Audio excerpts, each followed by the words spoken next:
It was all further evidence that Kiev is struggling to control the rebellious east, though the number of people actively supporting the uprising is still quite small. Daniel Sanford, BBC News, Horlivka. Well, Peter Zalmayev is director of the Eurasia Democracy Initiative in Vienna at the moment. Thanks very much for your time. It seems that the US and Europe are split over whether stronger sanctions should be imposed. Is there more the government in Kiev could do to get a handle on all this? Well, it certainly is. I think it's already a good sign that despite initially coming up with an ultimatum to the protesters, it allowed the ultimatum to lapse on Monday, and instead the government in Kiev has continued to try to reach out to the political elites in the east, promising more regional autonomy and trying to defuse the situation. So the hope is that, in fact, cooler heads will prevail and some sort of an agreement will be found. What do you make of Russia's denials that it has anything to do with what's going on in the east of Ukraine? And what do you think it plans to do with those 40,000 odd troops on the border and the military hardware there?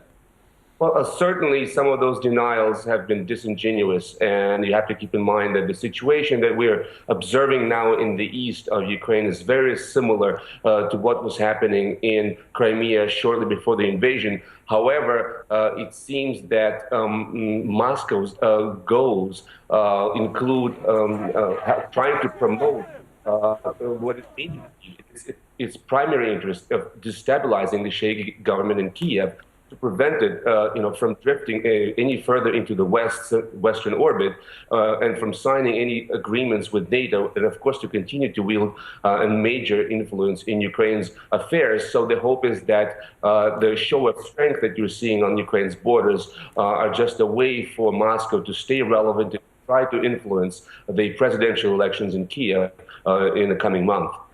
Peter, when President Putin accuses the West of meddling, I suppose he has something of a point, doesn't he, when we hear the director of the CIA was in Ukraine over the weekend. What do you make of the argument, you will have heard it from other analysts, that the West is in a way paying the price now for years of alternately either winding up the Russian leadership or pretty much ignoring it?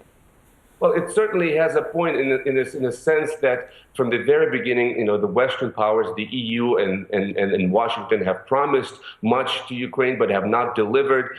As a result, the Western part of the country has gravitated towards the West, but it has never received any ironclad commitments.